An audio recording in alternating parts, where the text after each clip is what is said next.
Жогорку кеңештин басма сөз кызматы тарабынан даярдалган мыйзам жана турмуш программасы саламатсыздарбы? Бул жолу жогорку кеңеште басма сөз кызматы тарабынан даярдалган эл өкүлү эл менен теледолбору сунуштаганы турабыз. Теледолбор Баткен облусунда уюштурулду. Ага чакырылган депутаттар облус аймагынан чогулган элдин көйгөйлөрүн угуп кайтышты.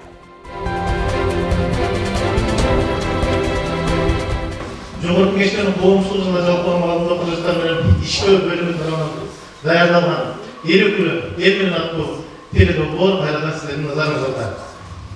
Анда эмесе азыр эң алгачкы сөздү жергиликтүү бийликтин өкүлү катарында өзүнүн маалыматы менен сиздерге бөлүшүп келсин. Жаныбек Маматович сөз. Эл өкүлү эл менен көрсөтүүсүнүн алкагында эл менен жолугушуу болуп жатат. Бул телекөрсөтүү аркылуу аймактын жана элдин айрым көйгөйлөрүн жөндөтүлгөнүн айтууга жана жеткирүүгө негиз түзөт деген ишеничтебиз. Туура быйылкы жыл Баткен облусу үчүн өтө кыйын жылдардан болду. Бирок биргелешкен сиздер менен биргеликте, жогорку кеңештин депутаттары менен биргеликте, министрлер кабинетинин жана өлкө башчысынын биргелешкен аракетинен бир топ алга жылдар болду.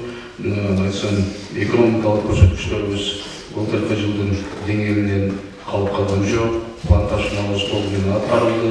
Жер жерлерде жылы жыйынтыктоо коллегиялары өтүп жатат. Алардын жыйынтыгында биз көрүп атабыз. Толугу менен планташналардын аткарылгандыгы. Андан башка ушундай кырдаалга болгондугуна карабастан быйылкы жылы 11 мектептин ачылышы болду. 5 балдар бакчаларынын ачылыштары болду. Ошол учурда пенсия, пособия, эмгек аклар токтоп калган жок. Биздин жолугушуубуз эркин, түз байланыш сыяктуу өтсө деген оюбуз бар.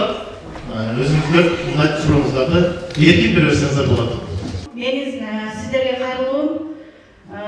Менин апам Сыдыкова Махабат гемодиализ алат, жаңы 7 таш айылында Дарб айылында. Биздин район, Келек району боюнча бир да гемодиализ жок болгондугуна байланыштуу апам Баткенге келип алганга эме болот. Азыр кыш мезгили болгондуктан бизден жолоор Бишкек шаарына барып гемодиализ жашап турушка милдеттүү болуп атат да. Ошол иштебегенден кийин шаарда жашоо өзү кыйын билесиздер. Бүгүн сиздер менен жүз көрүшүп жатканыбызга абдан кубанычтабыз. Мына өзүңүздү тааныштырбай кеттиңиз. Апаңыз тууралуу айтып кеттиңиз, Сыдыкова Махабат деп. Гемодиализ боюнча туура бүгүнкү күндө бизде көйгөй бар. Бул көйгөй үстүнөн Келек районунан 3 депутат шайланып барган болсок, баарыбыз бирдей эле иш алып атабыз. Кудай буйрса, жакын арада жыйынтык болот деп тийиштүү министрликтер убадасын беришип атат. Кадамжай районуна караштуу Масалиев айыл өкмөтүнүн Тегермеш мектебинин директору Досанов Өмүрбек. Мен мектеп боюнча көйгөйүм бар. Биздин мектеп аталган мектеп 1933 жылы Шахтерлордун жатаканасы болуп курулган. Ошондой эле ошол жатакана 54 жылы дагы 2 корпус кошулуп, Кайдерген комбинатынын, су ысымап комбинатынын эс алуучу лагерь болуп курулган. Биздин мектеп 2003 жылы тасталып, мектеп болгон. Ошондой эле ошол мектеп өтө эскилиги жеткениге байланыштуу 2019 жылы ошол мектепке жаңы мектеп түшмөй болгон. Мектебиз 2019 жылы күз айларында башталып, 2020 жылы март айларында пандемияга байланыштуу курулуш токтоп калган. Азыркы убакка чейин ошол токтоп турат. Ушуну сиздер карап берсеңиздер, сурагыч. Рахмат. Бул маселе боюнча дагы жазуу түрүндө кайтып койсоңуз, бирок сурооңузду азыр кабыл алдык. Баткен областында бир топ жыл болсо да, эч кандай өзгөрүү болгон жок. Себеби Баткен областынын шаар деген көрк болуш керек да, область болгондон кийин. Көрк жок. Паркка кирсең скамейкасы жок. Сынып жатат азыркы күнгө чейин. Канча кайрылдым, ол жерге бирок арыз келмейт. Ошого көңүл буруп койсоңуздар. Урматтуу мэрдин орунбасары менен сизге азыр тиешелүү суроо берилди да, бул жерде тротуар боюнчачы. Бул тротуар боюнча кайсы жылга план барбы? Планга киргизиңиздерби? Ошол боюнча маалымат берип коюңуз. Тротуар боюнча бир топ суулар болгон учурунда бирок ал ошол текшерүү орган өкүлдөрү текшерип кайра жасалды. Бирок мына 23 дагы жана студенттерге берип атабыз. Мен баары өзүбүздүн жана айтып кетпедимби, бюджеттен тартыш теги жеткире албайбыз. Бирок ошол эмелер толук каралат. Баткен областына 500 миллион акча бөлүп, бир топ деген акчаларды жогорку кеңештен бөлүп берип атабыз да. Бул Баткен областынын өнүктүрүү, Баткен областына ошо эле балабакчадан баштап баардыгын чечсиндер.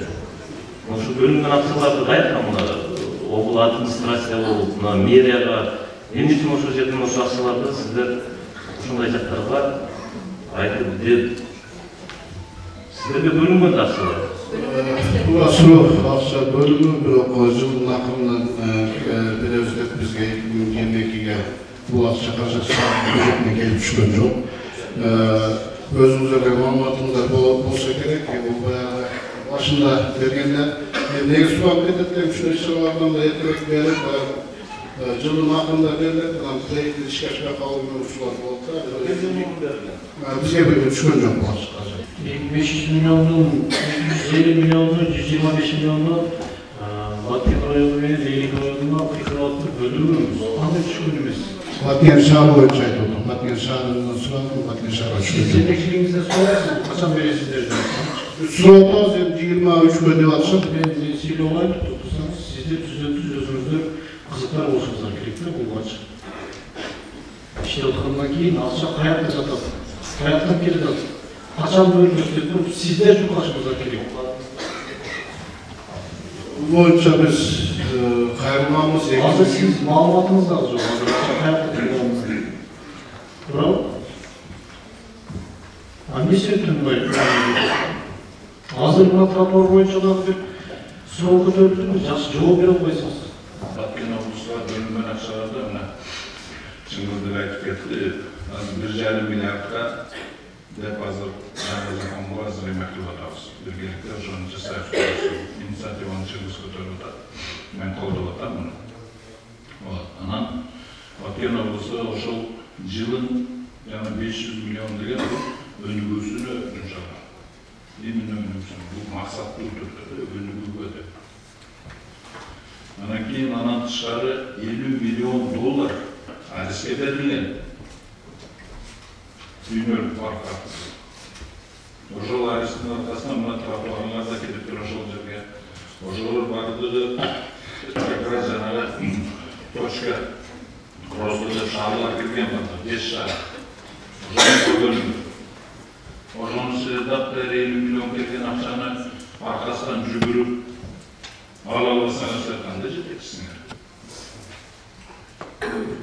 Жок дегенде любой вопросу, любой жооп дегенде жооптун кереги жок. Силер мен силерден талап кылам, жасагыламын просто. Анан жасай аласыңар, просто кеткиле, кыйнабагыла, өзүңөрдү да жүзөткү, элди yapып. Мен силерге как Баткенчи аванар катары эле айтып атам. Туура. Эмет? Жүзөткү эле, өзүңөр да жүзөкү. Формадан келбесе. Анан кийин дагы bu yerde buna vermeni, вообще parktayım olsa biz investitör uyardı. Yasaklar buna. Bu bir cumanın işi. Uyuşturucu adamlar. Biri cumanın işi. Ne gece savaşın adamlar? Урматтуу чакырылгандар, бизде жалпыга таандык чоң көйгөйлөрүбүз бар, жакшы көйгөйлөрдү айтып атасыздар.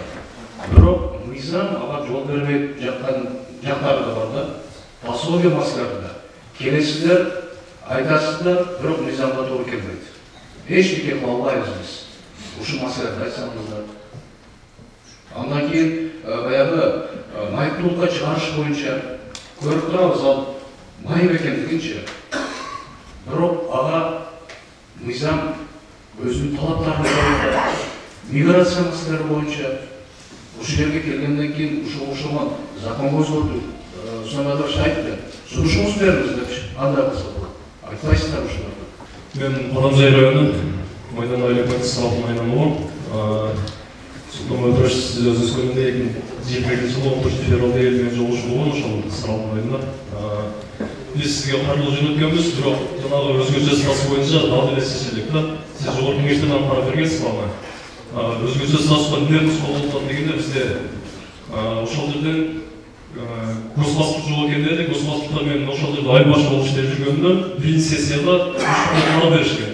Бирок журналисттери же өкмөт башы ошол кызыктар болуп ушуну чечип берген жок.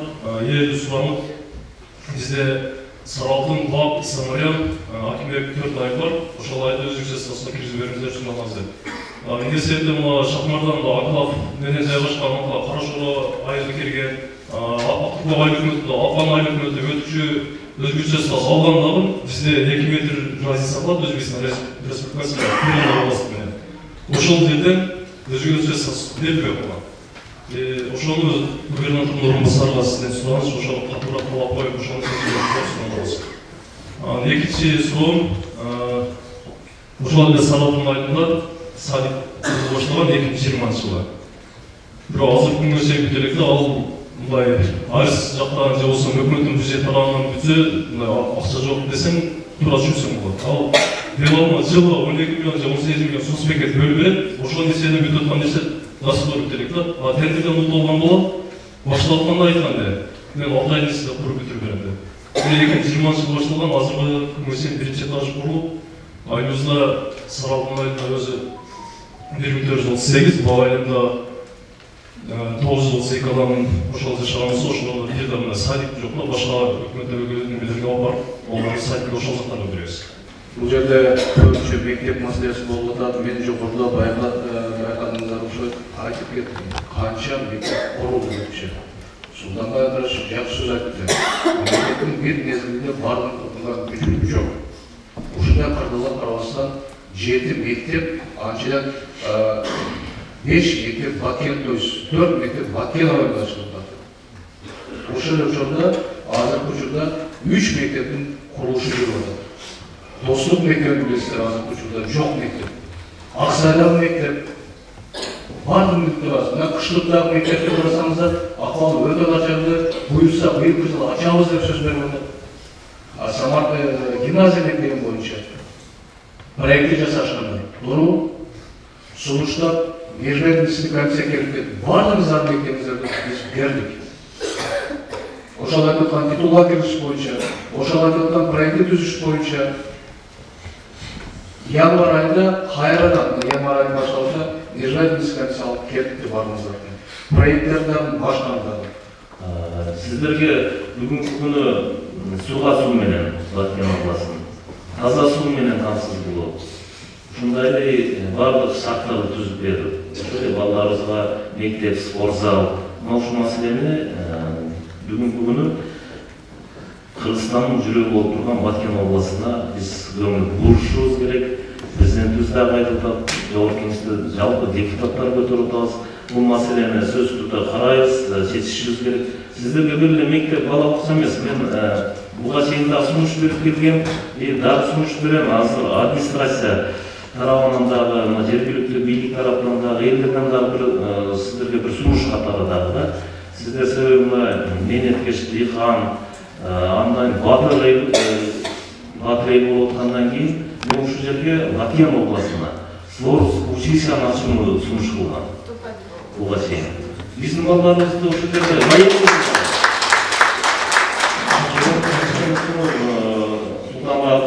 мен 6 шақырыстан бері өтіп білемін да. Ушуну сиздер дагы бир сунуш берсеңиздер. Сабын Нуркожоевичке айталы, ушу жерде мына биздин чек-арасалар. Мына кече тополоңдо эмне болду? Ушу жергиликтүү мергенчилер, жергиликтүү биздин батыр жигиттерибиз короп калды. Ошондуктан ушундай бир жакка шарттар түзүп берсек, элдерибизге суга, мына дыйканчылыкка багбан болуп аткандан кийин суу менен камсыздык берели. Таза суун чыгарып берели. Ушундай бир жакшы эртең военный служба, эртең бизде жакшы офицерлер чыга турган окуу жайды мына жерге куруп берели. Бул спортчу училищени Баткен облусуна ачканга каршы эмес. Даже айтып атат, бир эле проблема бар дейт. Баткен облусуга имарат эле таап берсеңер, ошол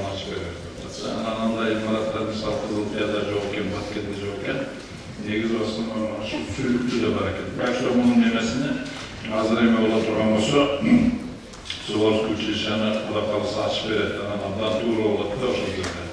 Ошол Суворовский училище ал жерде өзүңөр жакшы билесиңер, тамак ашы менен жатаканасы менен анан эмесиндеги билимди жакшы берет да ошол жерде.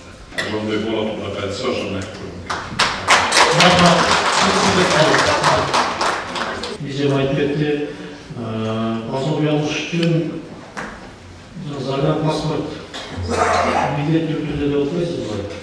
Бул боюнча тегиштүү план чыгат, мында болушу мүмкүн эмес.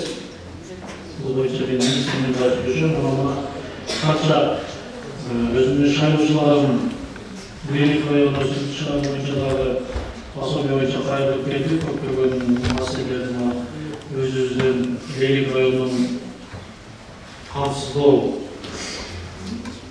башкармалыгынын, социалдык камсыздоо башкармалыгынын башчысы тарабынан жакшы көйгөйлөр чечилип берди. Мындан кийин дагы Кудай буюрса көптөгөн көйгөйлөр үстүнөн иштейбиз. Долбоорлор бар, эми мен шайлоо учурунда дагы куруп эле убада берген эмесмин.